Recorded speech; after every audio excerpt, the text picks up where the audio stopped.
6 హత్యలతోటి నిజామాబాద్ జిల్లా ఒక్కసారిగా ఉలిక్కి పడింది. ఒకే ఒక్కడు ఇంటి స్థలం కోసం ఏకంగా 6గురిని చంపేశాడు. పక్కా ప్లాన్ ప్రకారం ఎవ్వరికీ అనుమానం రాకుండా వరుస హత్యలతో కుటుంబాన్ని కడతీర్చాడు. ఈ 6గురిని చంపింది 20 ఏళ్ల ప్రశాంత్గా గుర్తించారు పోలీసులు.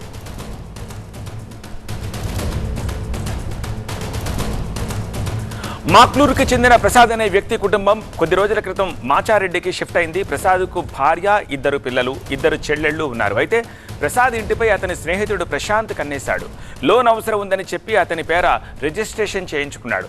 తీరా లోన్ రాకపోవడంతో తిరిగి తన పేరు మీద రిజిస్ట్రేషన్ చేయాలని ప్రశాంత్పై ప్రసాద్ ఒత్తిడి తెచ్చాడు. ఇది తట్టుకోలేక ప్రశాంత్ ఈ హత్యలకు ప్లాన్ చేశాడు. మాట్లాడే పని ఉందంటూ ప్రసాద్ను బయటకు తీసుకెళ్లి కామారెడ్డి జాతీయ రహదారి సమీపంలో చంపేశాడు. మరుసటి రోజు ప్రసాద్ ఇంటికెళ్లాడు. ప్రసాద్ను పోలీసులు అరెస్ట్ చేశారని నమ్మించి ఆయన భార్యను బయటకు తీసుకెళ్లాడు. ఆమెను చంపేసి బాసర నదిలో మృతదేహం పడేశాడు. ఆ తర్వాత ప్రసాద్ పెద్ద సోదరిని హతమార్చాడు.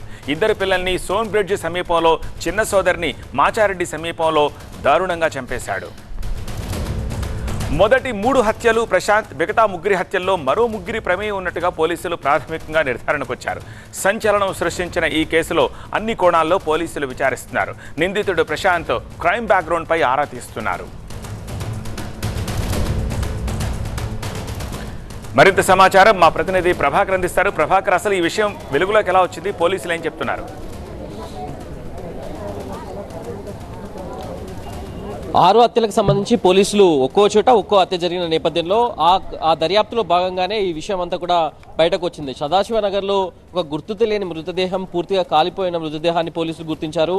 అసలు ఈ మృతదేహం ఎక్కడిది, ఎవరు తీసుకొచ్చారు అనే యాంగిల్లో పోలీసులు దర్యాప్తు చేస్తున్న క్రమంలో అక్కడ సెల్ ఫోన్ డంప్ని వాళ్ళు స్వాధీనం చేసుకున్నారు. అంటే టెక్నికల్గా సెల్ ఫోన్ ఆ సిగ్నల్ పరిధిలో ఏ హత్య జరిగిన టైంలో ఆ టవర్లో ఏ నెంబర్స్ ఉన్నాయనేది అయితే వాళ్ళు వెరిఫై చేశారు. దాంట్లో ఒక అనుమానాస్పద నెంబర్గా ప్రశాంత్ నెంబర్ను గుర్తించారు. ఆ నెంబర్ ఆధారంగా ప్రశాంత్ని పట్టుకొని ఇంట్రాగేట్ చేస్తే కేవలం సదాశివనగర్ హత్య ఒక్కటే కాదు, దీనికి సంబంధించిన 6 హత్యల్ని ప్రసాద్తో పాటుగా ప్రసాద్ భార్య సాన్విక, అట్లాగే చెల్లెలు శ్రవంతి, స్వప్న, చైత్రిక ఈ 6గురిని కూడా హత్య చేశారు. ఇది ఒకటే ఒక రీజన్. ఇక్కడ కేవలం ఈ 2 ఇళ్ళు, నా వెనకాల కనిపిస్తున్న 2 ఇళ్లను ప్రసాద్ కొంతకాలం క్రితం ఒక చిన్న వివాదంలో ఇరుక్కొని జైలుకు వెళ్ళొచ్చాడు. ఆ జైలుకు వెళ్ళి వచ్చిన క్రమంలో అప్పులయ్యాయి.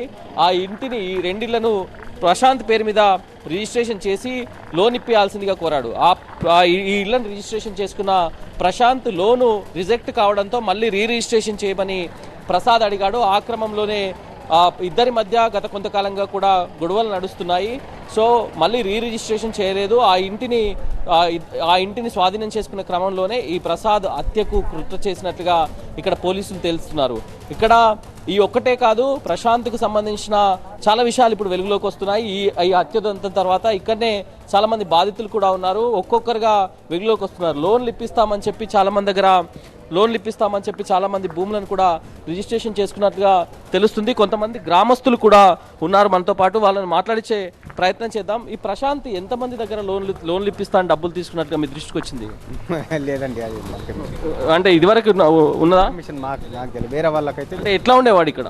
మాకు అంత తెలియదండి. ఇక వేరే వాళ్ళకి అడగండి కొంచెం. వీళ్ళిద్దరు బాగానే ఉండేదా? వీళ్ళిద్దరి మధ్య తెలియదండి. అది అంత నేను బయట నుంచి వచ్చిన, నేను వేరే దేశం నుంచి వచ్చిన, వేరే వాళ్ళకి అడుగు, అంత క్లియర్ గా నాకైతే తెలియదు. రైట్, ఇది మొత్తానికైతే కుటుంబ సభ్యులు కానీ అటు గ్రామస్తులు కానీ ఇంతకుముందు TV9తో కొంతమంది బాధితులు కూడా చెప్పారు. లోన్లు ఇప్పిస్తామని చెప్పి పొలాలను రాసుకున్నామనేది కూడా బాధితులు చెప్తున్నారు. ఇంకా ఒక మాజీ ఎమ్మెల్యే ఆర్మూరు జీవన్ రెడ్డితో ఉన్న ఫొటోస్ కూడా బయటకు రావడం ఇప్పుడు ఒక సంచలనంగానే మారింది. సో పోలీసులు అయితే క్లియర్గా దర్యాప్తు చేస్తున్నారు ఈ కేసుని. రేపు కానీ ప్రశాంత్ని మీడియా ముందు ప్రవేశపెట్టే అవకాశం అయితే కనిపిస్తుంది. రైట్ ప్రభాకర్.